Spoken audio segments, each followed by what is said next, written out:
How do you bring reflection into your teaching practice? We're discussing it today with Anna and Shé from the Teacher Think-Aloud Podcast.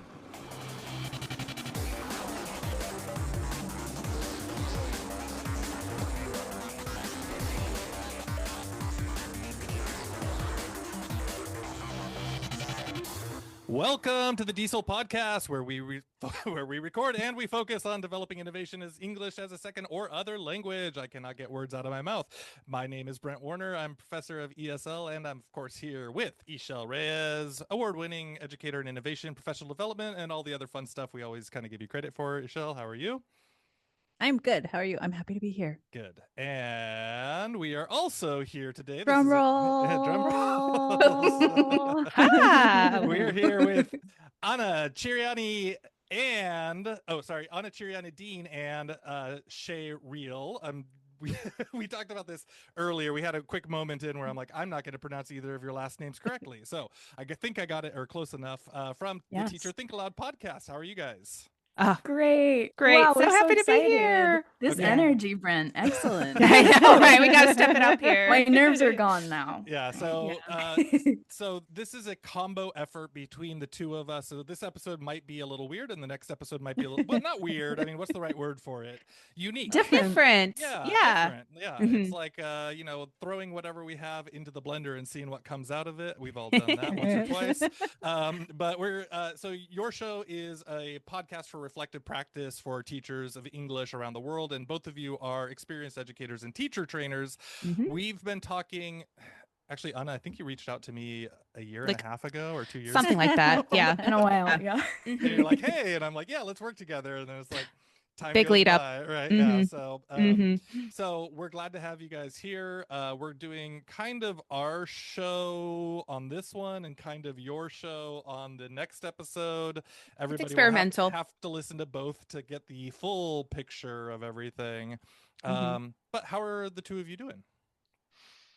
Great. Yeah. It's sunny here. It's, you know what? I can't complain. Last week I was on the East Coast. It was 90 and humid, and awesome. here it's like 73 and lovely, no humidity. Cool. So today was 111. Oh. Amazing. Wow. Well, Anna, as soon as you left the East Coast, it cooled off a bit. It's just like in the 70s today. It's raining. It's really beautiful day here. Aw, I brought the heat. Yeah. And we're so happy to be here with the two of you whom we haven't really, we saw you at Tesol 2025 and we were just, the energy there was just so exciting. And it's just really great to have this 1.5 to 2 year outcome. Lots of anticipation. We're ready for this. The quality of this product 2 years in the making has got to be absolutely top notch here. Oh, so. yes. Best episode you've ever heard. Yeah. That's right. Yeah. We're setting expectations really high here, guys. Don't worry, we'll reflect on this later. Yes. So speaking of which, we are talking about reflection because that's kind of like one of your big things that you guys are really focused on is the value of reflection. Esol talks about it quite a lot too, and I'm like, no, we're not going to podcast about that. We're making her wish come true. No. Yes. Ta-da! So no, she talks about that a lot. I think you talk about it way more than I do in terms of, we bring it up regularly, but I don't think we've ever done an episode that's really focused on it. And so we're like, well, since we're working together, let's really bring that conversation together and kind of see what's going on. So Esol, I'm going to hand the reins over to you and we're going to get into it. All right. So yes, I talk about reflection often, and this is something I do with my pre-service teachers, and I always tell them, what is a mirror? So we're going to start with the image of a mirror. Think of a mirror. What do we use it for? We use it to check what's there. We notice what's in the right place and appreciate it. We notice the flaws, and then we sort of refine what we perceive as flaws. So reflection works in exactly the same way. And we want to compare what we intended with what actually happened. And I think we've all had those mirror moments in our own practice. Maybe when we first started off as teachers, there were things that perhaps we would not do anymore, or we thought, what the heck? So they reveal something that maybe we wouldn't have noticed otherwise, right? Mhm. So what have those moments looked like for you? I mean, we're gonna get it's a big question. Let's get right into it. It's a big question. No avoiding this one. Yeah, I mean, I mean, they take many different forms, right? Reflection isn't just one thing, right? It's not just putting the mirror up close to one little tiny aspect of your lesson. It's also looking at the mirror, right? The whole picture of what's around you and how it all fits together. So, I mean, I think every teacher's probably experienced this of kind of zooming in and zooming out Mhm. on reflective practice, right? I don't know if I'm answering your question, but yeah. Yeah, I think so. I mean, well, I always think of back to when I started teaching. That's the first thing I think of what it looked like for me, and then that will bring on other things. But that's kind of my big question. And why is it important in your own experience as a teacher trainer, and learner, really? Yeah. I mean, why? I don't know, Shé. I'm just going for it, Shé. So you let me know if you want to Go jump for in. it. But I'll stop okay. you. I'll stop you if you say anything weird. Yeah. Well, I mean, why is reflection important? This is kind of the whole foundation of our podcast. I mean, reflective practice is just the practice of reflecting, right? It's pretty self-explanatory, and reflecting on your actions and engaging in a process of continuous learning. And when we think of why it's important, we do all these things as educators to improve our practice, right? I mean, there's the number of years that we've been in the classroom. There are all of these workshops we go to, all these professional development opportunities and conferences, and then we get feedback, and we have all of this experience under our belt. But I think the most important puzzle piece there, I mean, we can experience all of these things, but if there's no reflection, it doesn't really take hold. Maybe, I mean, maybe it does, but I think we really need to reflect within this broader scope of our experience, and the professional development that we undertake. We always kind of harp back to John Dewey, right? We do not learn from experience. We learn from reflecting on experience. So that reflection point really, really is key. And you might not realize that you're doing it, and really taking ownership of that reflection, and being intentional about it, I think, is what can take us to the next level as teachers and as people. Well, I kind of want to talk about that intentionality part, because to me, it seems that there's a couple of different things that happen with reflection. One is I think a lot of people pay lip service to reflection, but don't actually end up making changes based on, the theoretical, I just thought about what I did after class, and that's kind of the end of it type of thing, It's a good starting point. Sure. And then there's the other side where it's like, oh, you're actually doing tons of reflection, but you're not really recognizing that this is the action you're doing. So when you're going to a conference and kind of saying, oh, I don't know if I would do that in my class. These are what my students are like, or, I like this idea, but I'm going to change it, right? Those are part of the reflection process as well, when you recognize how it applies to your own setting, right?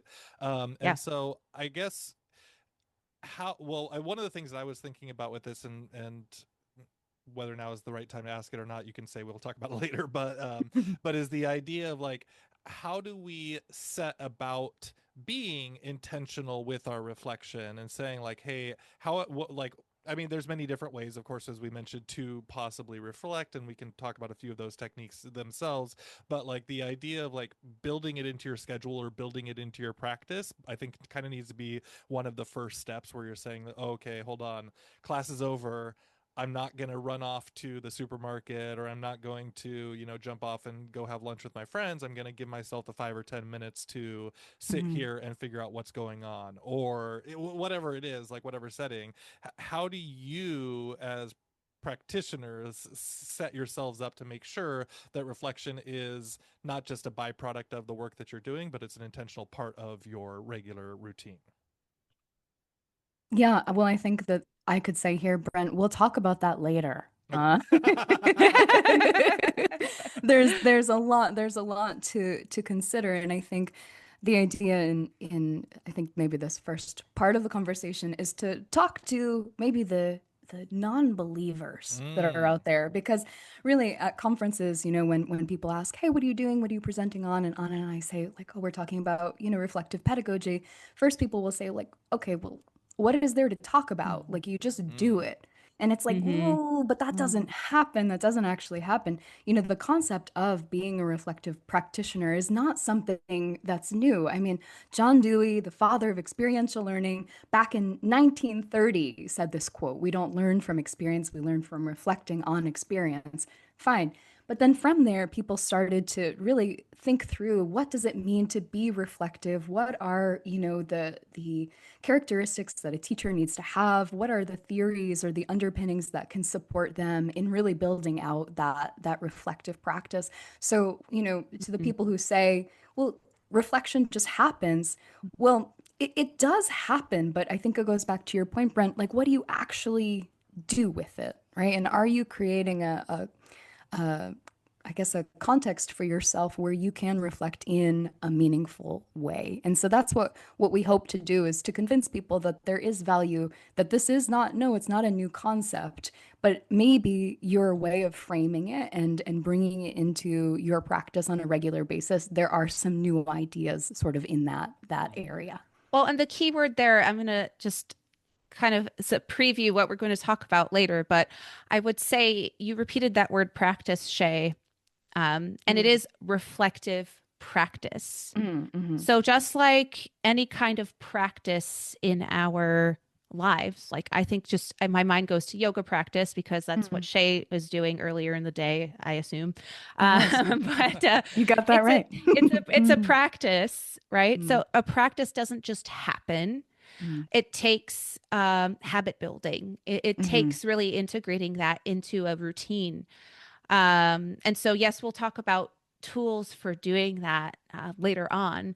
But I think that's really what differentiates it from that kind of one-off reflection that happens without us knowing about it. I really like that you're both emphasizing that intention. Going back to the mirror analogy, the reason why I bring that up with my pre-service teachers is because oftentimes, of course, they're international students and or international educators. And they may perceive when we talk about reflecting, they may think of a summary of what you did. And reflecting is actually a deep thinking that becomes that experience, right? In itself. So not to get so meta here, but when we are so used to a routine, we get stuck not taking risks, right? And that's one of the ways to innovate, is to be able to take a risk. And so for me, breaking the cycle of, well, I've done it this way and it works, is important, right? And so we don't want to get stuck. We don't want to stop questioning what we're doing and why we're doing it, because that also can happen over time. Someone mentioned, was it the dilemma of the person who becomes like a master at something? I forgot what the actual, where you're so good at what you do that you don't really. The curse of knowledge. The curse of knowledge, right? So it's in the same way, right? And so reflection can pull us out of that autopilot setting. Yeah. So another question, how can we stay open and curious and flexible? Because at first we're inexperienced and then we get comfortable and then we just do the same thing again and again. Yeah. Well, I think the first thing is really, again, back to, I feel like I say, it's about how you frame it. Anna and I, when we did a blooper reel, our very first blooper reel, said it was that like, the framing is key. The framing is key. Constantly. But it's true. So like, I think the first part, Esol, is to think about how reflection really is it's an opportunity for you to get to know yourself, primarily your teacher self, but I would also argue your larger self, your more holistic self, on a deeper level, right? By starting to ask, what are the values that we're demonstrating in our teaching practice? What are we telling our students? What are we telling the world that it is that we care about? What values are we pushing? And, does the action that we're taking in our classes actually align with the values that we hope to put out into the world? Do they align with our teaching philosophy? So I think, how do how can teachers stay open, curious, and flexible? I think that's a practice, pushing yourself to lead with curiosity rather than lead from a place of judgment, which I think is, to go back to the mirror analogy, which is a great one, I think we tend to look in the mirror and right away pick out the flaws, pick out the things that we'd like to change about ourselves. And I think when it comes to, examining your teaching in this way, you really kind of want to start from an asset-based mindset. You want to start with, what am I doing well? Instead of focusing in on, those perceived flaws, because then you're really just, you're ending the process for yourself before it can get juicy, before it can get good. Right. Yeah. And it's just so important to honor the good, because we do so much, and sometimes we don't see it because we're so focused on what we perceive as flaws, right? And that may not always be the experience your students or others get from your teaching. And so I love that line, lead with curiosity rather than judgment. Yeah.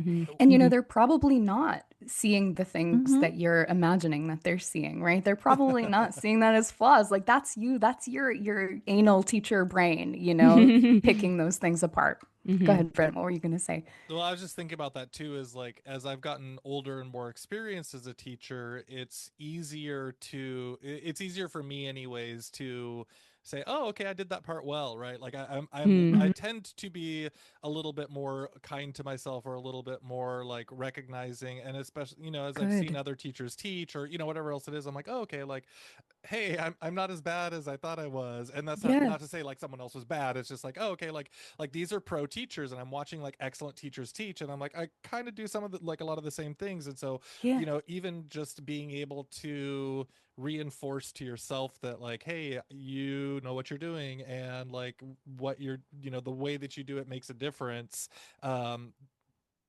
Leaning in, if you are more a beginning teacher and you find yourself always criticizing yourself, I guess I would encourage that, like, over time that starts to shift. And then I think that part of what we're talking about is that with the reflective practices, you can accelerate that, so you don't have to wait 10 years or 20 years before you feel like you're a good or okay teacher, or whatever it is. And so it's worth kind of spending a little bit of time in order to kind of bring yourself bring your negative self-talk down and bring your positive self-talk up.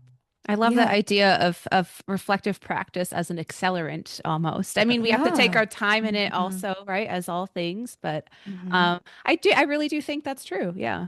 Well, and I think that idea of, it being this sort of ongoing, continuous cycle, I think that brings a bit of relief to teachers, especially newer teachers who are like, I just started, I worry about everything. Like, how can I possibly choose one thing to focus on? And so, I just want to offer, something that Anna and I like to share a lot when we're talking with new teachers and trying to get them to become more reflective is, going back again, because reflective pedagogy is not anything new, but going back to David Kolb and his 1984 experiential learning cycle. And, happy to share that in the show notes. But it really is this idea that reflection should be and is cyclical in nature. And so, it's easy to get overwhelmed and to think like, oh, how can I, look at this 45-minute session that I did and reflect on that whole thing? Well, don't do that, because you're already setting yourself up for failure. Like, choose one concrete experience, one thing that happened in that class that you want to examine. And then you move on to sort of reviewing and reflecting on that one specific thing. That's called the reflective observation piece. And then you move into, okay, what conclusions can I draw from that experience? What am I learning from that experience? Just that tidbit that you're reflecting on. And then you're moving into this sort of active experimentation area where you've gone in, you've essentially done the work, right? You've picked apart a little bit of your lesson. You've chosen one thing to focus on. Maybe you've read some articles, or you've talked with an accountability partner. It's such a teacher, right? I'm like,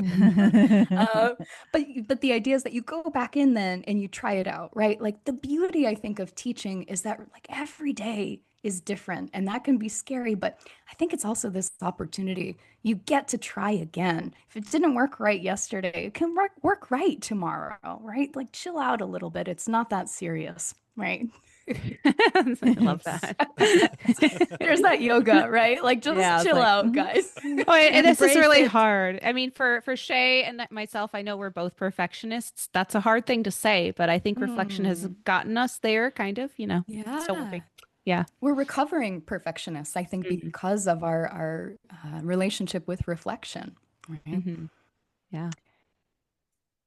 If Go ahead. so go ahead, Esol. We're not used to having so many voices. I Sometimes know, we I jump know. in. No, Mhm. please That's jump totally in. okay. So I wanted to ask maybe about times when that reflection piece, because you said you're a recovering perfectionist. Me too. Sometimes that reflection goes beyond that. How did it go? And it's pushed or nudged you to transform something that you've been doing for years. Has there been something that you want to share? Yeah. Well, I mean, you use the word transform, and I think that I think the point of reflection really is transformation, right? Because it really isn't just that the micro changes. I mean, those are definitely important in improving our practice, right? But transformation is really the point. And because of that, I think it's hard for me to really put my finger on just one specific thing that changed, because I think my entire practice has changed as a result of this continuous reflection, right? It's a gradual shift. It's ongoing. I'm still transforming in my personal and professional life. Yeah, I you are. think, yeah, I mean, I hope so. I'm your cheerleader. Yeah, but you know, I think uh, maybe one example is just more broadly tying my values. I think, Shé, you were talking a lot about tying your teaching to your values and your belief system. And I think that reflection has really gotten me there. So, for example, you know, I've had a lot of, over the years, Indigenous students in my class, students from different kinds of marginalized communities in different contexts. And I think when I first started as a teacher, you know, I had all these great intentions, but I did make some assumptions going into my teaching practice about, you know, their first language and what their culture was, what they share with others in class, you know, what the overlaps are between this student and that student. And actually, no, they're actually not the same at all, even though they're from the same country or speak the same language.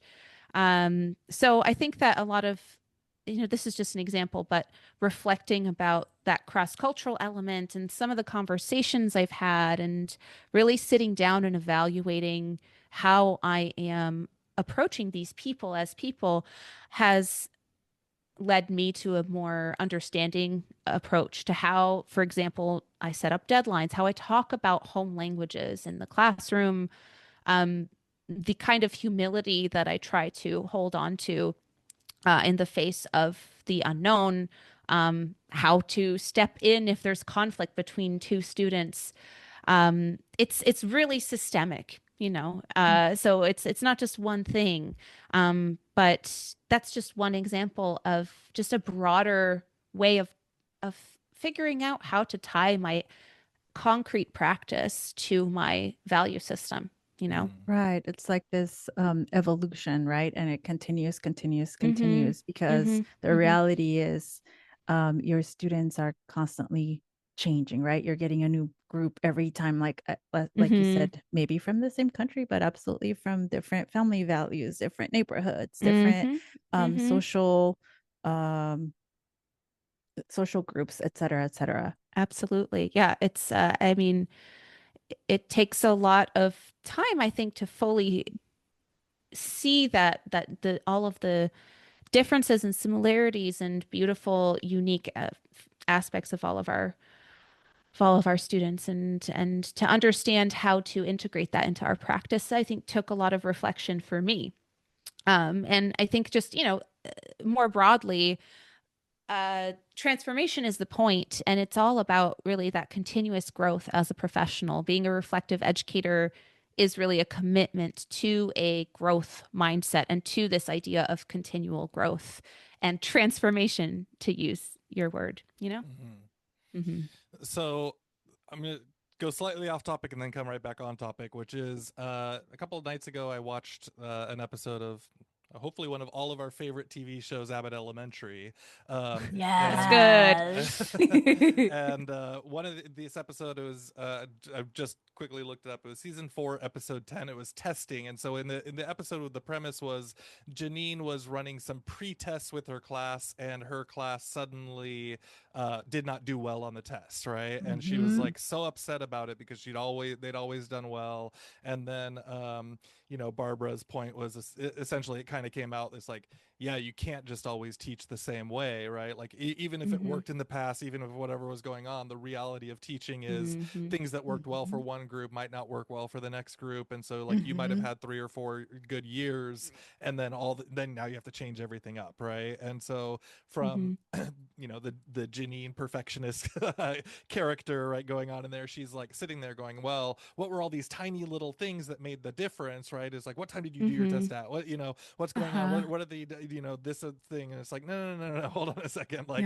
the one thing that was the constant change problem is you, right? And so so anyways, that kind of made me think about this idea of like, okay, are we looking basically, or are we looking deep? And there's some of this research out there that talks about this idea of critical reflection, right? So going deeper, not just having this like, hey, this is what I'm doing, and then since it's working, it's fine. You also have to reflect on things of saying, well, since it's working, what do I have to pay attention to that could work better, right? And so there's different levels of this conversation.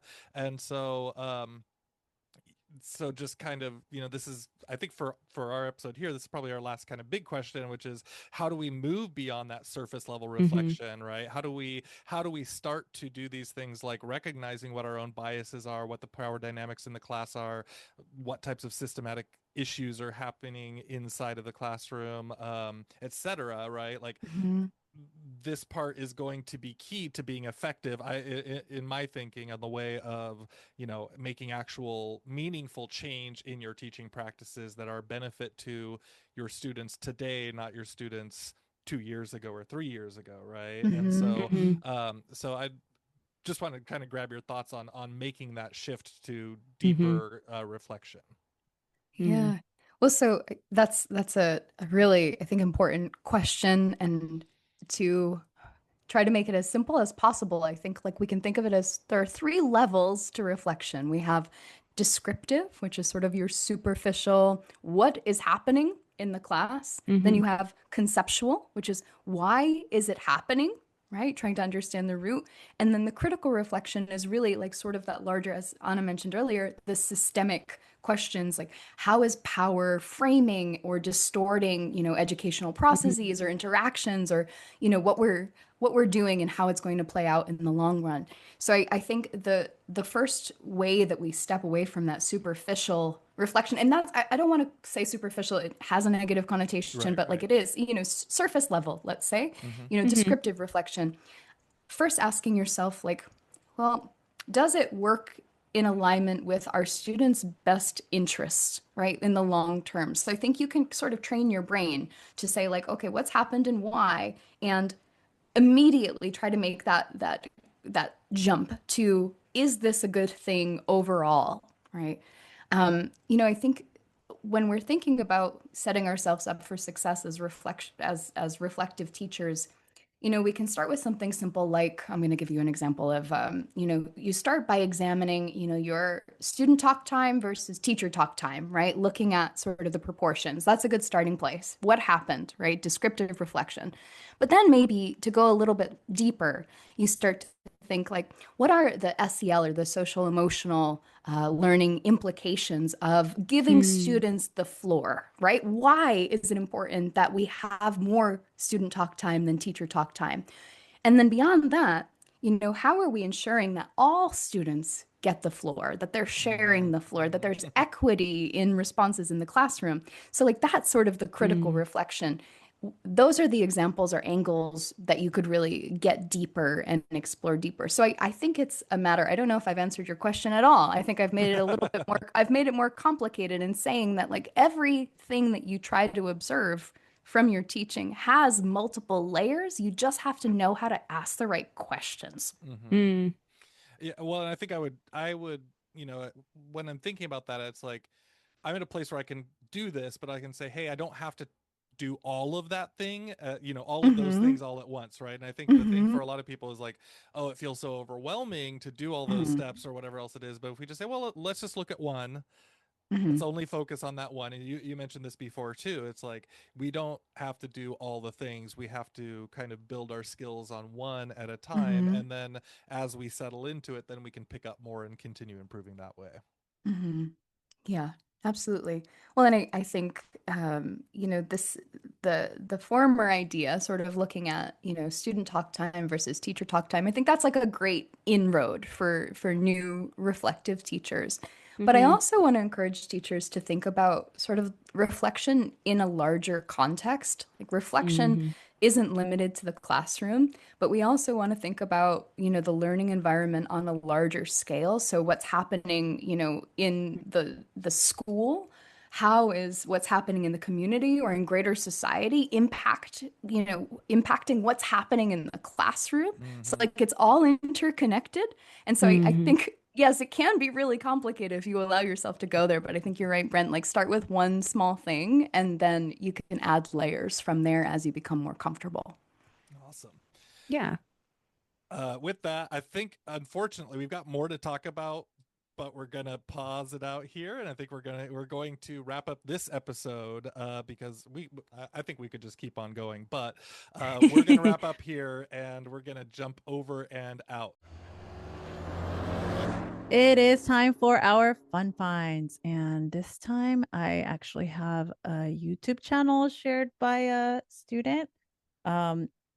This is kind of like, it's weird for me, but it was really interesting. It's M13 Fights, which is a bare knuckle military league for veterans, combat vets who've lost limbs. And so it helps them to rehab and actually get a lot of that trauma out and get their self-esteem and a lot of the trauma out. So if you are into that or not and you want to check it out, it's at M13 Fights. But actually I thought, again, talking about what that practice is reflecting and what we want our students, obviously these guys are showing new recruits what can happen and also showing that they can overcome.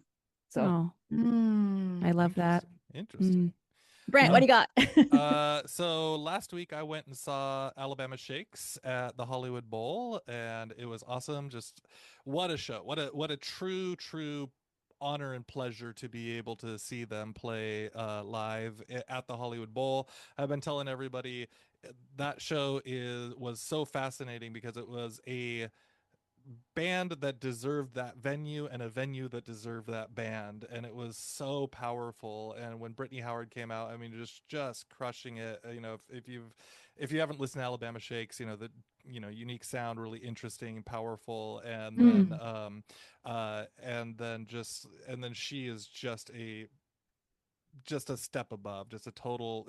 She's a lifelong treasure of music. So anyways, Alabama Shakes at the Hollywood Bowl. Obviously I can't put everybody at the Hollywood Bowl, but go check out the Alabama Shakes if you see them coming through your town, because I don't know who that is. Reunited.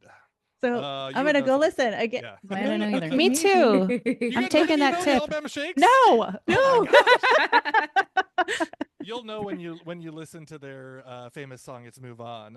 See, again, this is why I like the fun finds, because oh my god, yeah, unbelievable. So they had broken up for a number of years, and they kind of came back together on a reunion. And if you know, you know. That's what I'll go with. And if you don't know, now you know. So now you know. All right, Yeah. Anna, what do you got? Well,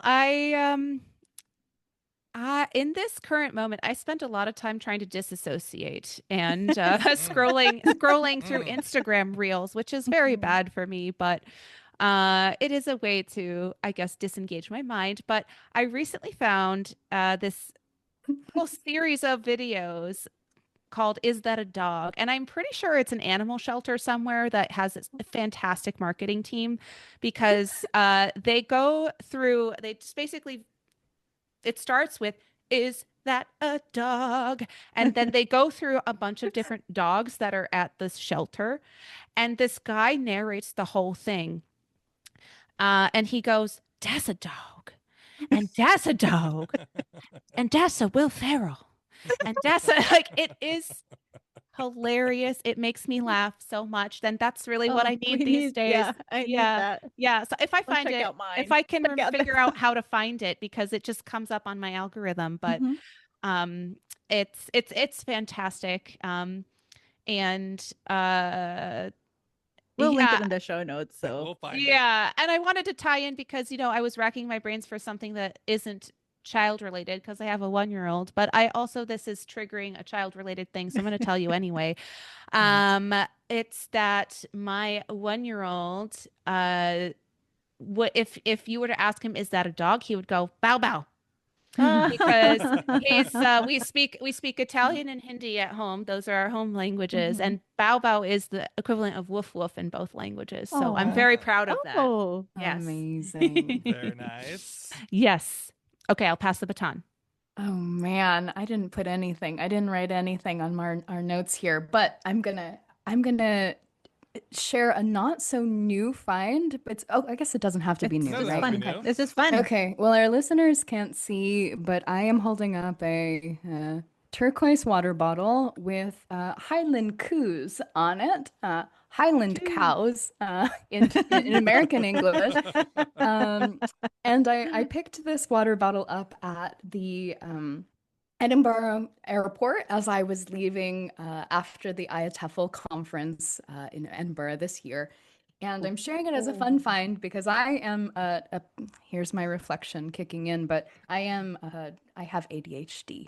And that means that a lot of the time I forget to do things that are important for normal everyday functioning, like drinking water. So using a new receptacle for drinking water is really helpful to help me remember to drink water.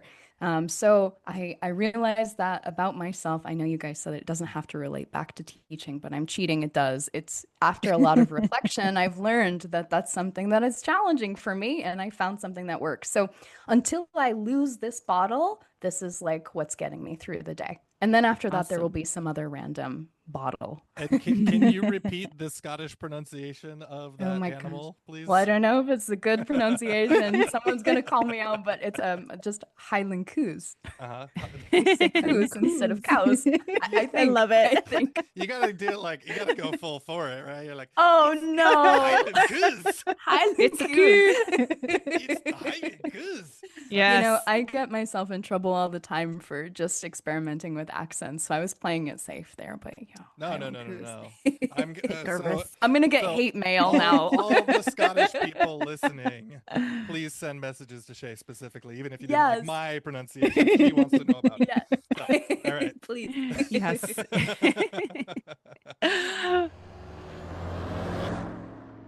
All right.